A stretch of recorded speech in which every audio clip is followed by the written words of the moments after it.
Marie Radegonde Angélique de Scorail de Roussy appartient, oui, elle a du pédigré, appartient à l'une des familles les plus anciennes, famille féodale d'Auvergne.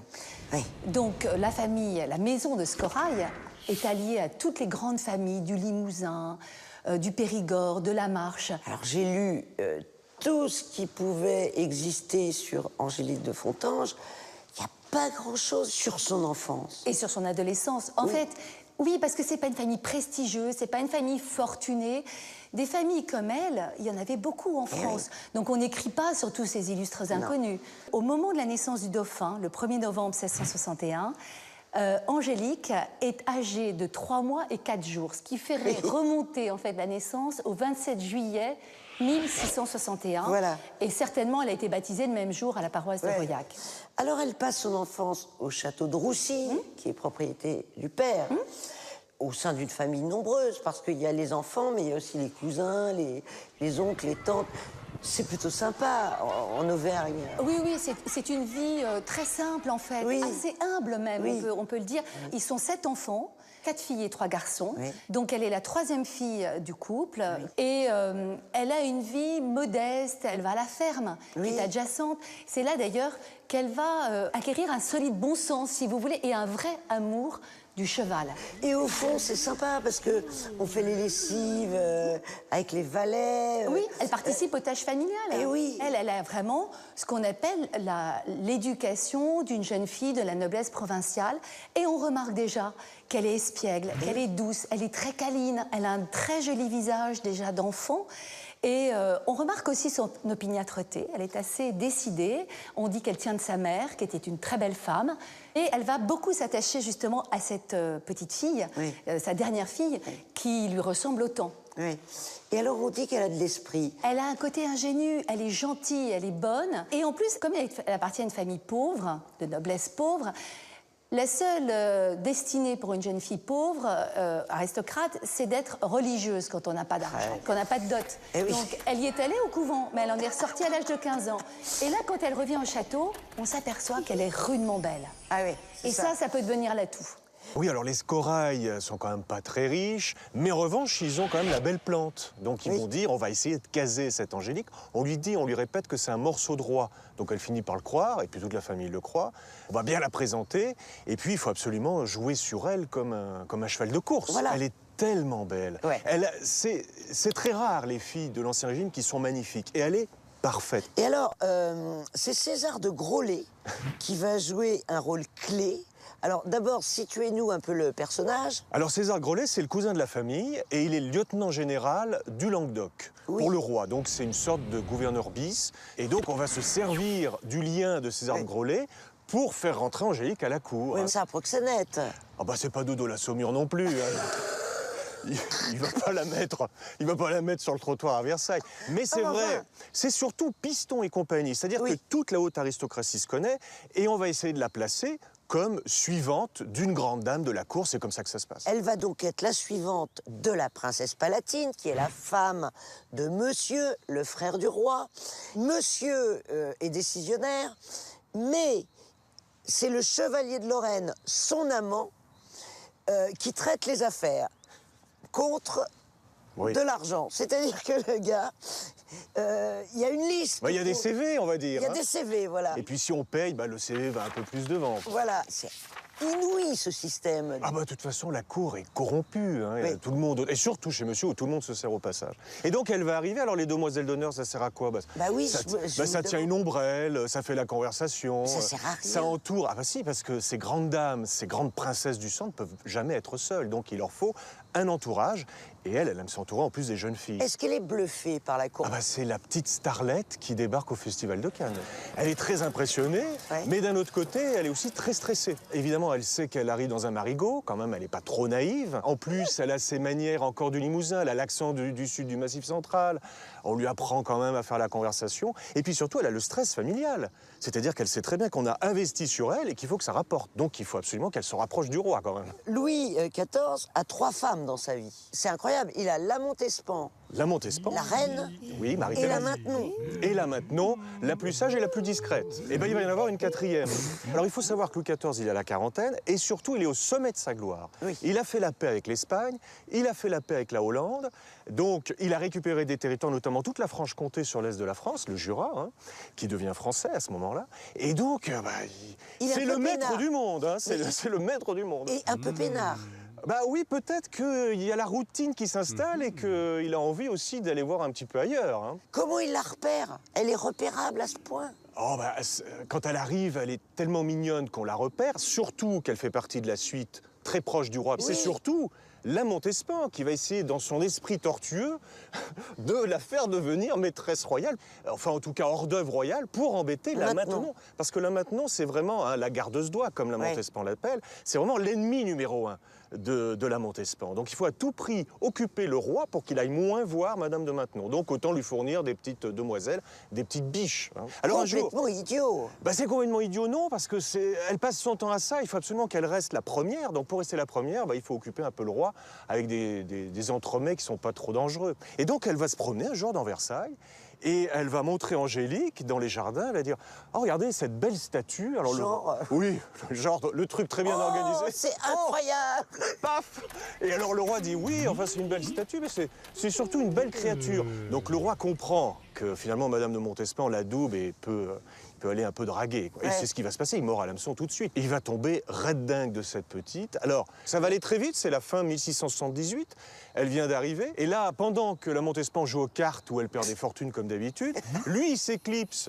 Il prend son carrosse, quelques gardes, direction Palais Royal, où habite la Palatine, et donc où habite Angélique. On le fait passer par les couloirs, il faut que tout ça reste très discret. Toc toc, il arrive à la porte, il y a une complice qui ouvre. Le 5 à 7. Ah oui, et là Angélique, ah, c'est vous, sire. Bon, elle s'y attendait. Et finalement, il va la consommer ce soir-là. Alors il la consomme. Mais il reste très discret. Mais il reste discret. Enfin- mais hélas, la reine s'en aperçoit. Louis XIV, quoi qu'il arrive, finit toujours dans le lit de la reine. Dans Alors le... ça, je ne comprends pas. Eh bien, c'est parce qu'il peut dire bonjour ou aller passer quelques temps dans la soirée avec la Maintenon, ensuite aller avec la Montespan, ensuite éventuellement aller avec une autre jeune fille, et puis à 5 heures, il arrive dans le lit royal. Toujours, il dormait avec Ah la oui, reine. mais Louis Mais XIV est pourquoi quelqu'un d'habitude. Il fait tout le temps la même chose au même moment. On sait exactement à l'heure précise où il est, à peu près dans Versailles. Et alors, Comment il s'en rend compte alors? alors à 4 heures du matin, un jour, elle se réveille, le roi n'est pas là. Donc le roi a disparu de Versailles, donc on se met à sa recherche, on le trouve pas. Il revient et il explique à la reine, écoutez, j'étais au Palais Royal chez mon frère.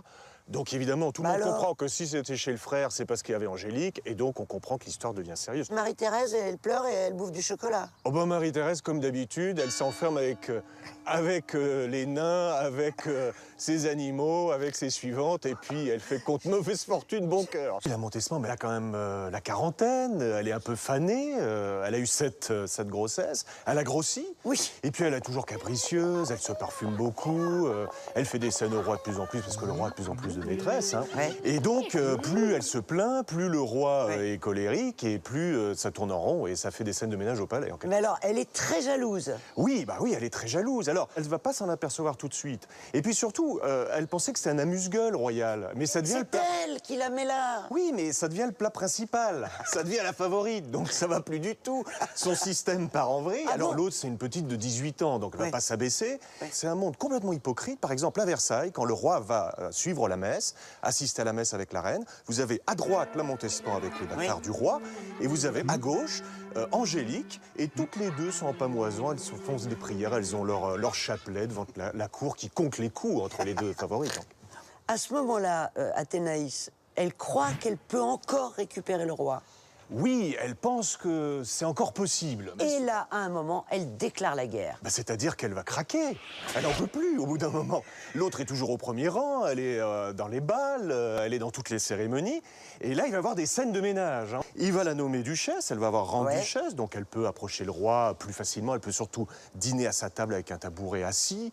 Et puis surtout, il va lui donner de l'argent, il va lui donner une charge très importante qui est surintendante de la maison de la reine. Donc elle va s'occuper de toute la maison de la reine, c'est-à-dire tous ces gens qui travaillent pour la reine. Donc Et ça, c'est... c'est très important parce que ça permet d'avoir un pouvoir dans la cour et surtout ça permet d'avoir une bonne rente. Alors le roi est obligé d'acheter cette charge parce que tout s'achète sous l'Ancien Régime. Tous les métiers s'achètent. 600 000 livres le métier. que le roi est obligé d'acheter à une autre qui va partir, donc il récupère la charge. Et il la donne à Madame de Montespan. D'accord. Alors, on envoie aussi chercher une médiatrice. Ben, Louis XIV a besoin de trouver une solution, donc il va chercher cette solution en Madame de Maintenon, son autre favorite, et elle va jouer le rôle, en quelque sorte, au féminin de Pascal le grand frère. Mais vous n'allez quand même pas me dire que c'est Maintenon qui va essayer de mettre le calme. Si, d'arranger un petit peu l'affaire entre les maîtresses, parce que le roi s'est lassé, il faut qu'Angélique parte, donc il va demander à Madame de Maintenon de lui faire savoir que ce serait bien. Donc les voilà face à face, Madame de Maintenon lui dit il faut quitter le roi, il est dans un abîme, c'est épouvantable, il faut sauver son âme. Ouais. Et donc Angélique l'autre, elle dit quoi? Elle lui dit mais attendez, vous me demandez de quitter le roi comme on quitte une chemise, vous n'avez jamais aimé Alors, donc ce qui prouve qu'elle n'est pas si sotte quand même, elle a aussi du répondant. Comment ça se fait, ça? Sotte comme un panier, c'est évidemment ce qu'on fait courir sur elle, mais elle n'a que 18 ans, elle ne peut pas rivaliser face à Madame de Montespan qui a l'esprit le plus brillant de la cour. C'est vraiment la grande langue de vipère. C'est pour ça qu'elle faisait rire aussi le roi. Donc Angélique ne peut pas tenir là-dessus. 18-40, c'est pas possible. Mais d'un autre côté, Angélique va gagner parce que quand elle est en faveur, c'est vraiment le déclin de Madame de Montespan. Et Madame de Montespan ne va jamais retrouver la grande faveur et la grande favorite qu'elle a été avant l'arrivée d'Angélique. Pourquoi l'Église n'a rien dit pour toutes les autres et pourquoi là, ça coince? Alors, à cette époque, on ironisait à la cour et on disait « Le roi te baise, Dieu te sauve ». Donc, juste avant les Pâques 1680, le père jésuite Bourdaloue va faire un sermon très sévère sur le péché, sur l'immoralité, sur le vice, qui vise directement le roi. Et donc, Louis XIV ne peut pas se permettre de se mettre à nouveau à dos tout le clan des dévots, donc demande à la dernière favorite en titre, la Fontange, de se retirer c'est dingue. Dans une abbaye près de Pontoise, ce qu'elle fait, elle s'exécute, d'autant plus qu'elle est très largement affaiblie. Donc, après les... Mais il l'aime encore quand... Il l'aime encore, c'est déjà... mais bien sûr, il l'aime encore, et on verra qu'il va l'aimer longtemps d'ailleurs. Mais vous savez, le roi n'aime pas la maladie, il n'aime pas les jérémiades.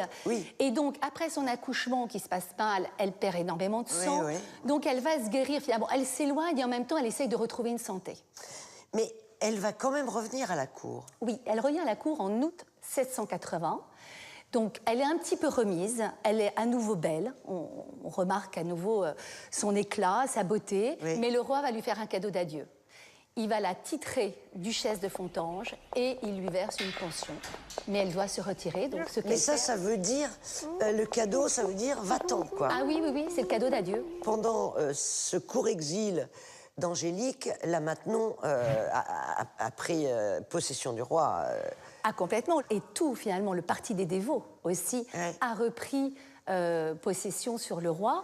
Oui, elle tombe enceinte à 17 ans, on est au printemps 1679, et elle accouche en décembre d'un petit garçon qui ne vivra malheureusement qu'1 mois. Il est né prématuré et il meurt probablement d'une mort subite, on ne sait pas trop, un reflux ou alors une infection virale. Mais selon les rumeurs, il aurait été empoisonné, ce bébé. Oui, on dit même précisément que sa nourrice, qui avait une crevasse au sein, a utilisé une pommade et on prétend que la pommade était empoisonnée. Bon, c'est toujours possible de le prétendre. Maintenant, on n'a pas de preuves. Un enfant sur 4 mourrait à l'âge de moins de 1 an. Elle meurt de tuberculose, une forme de tuberculose particulièrement aiguë. En général, la tuberculose, c'est une maladie chronique.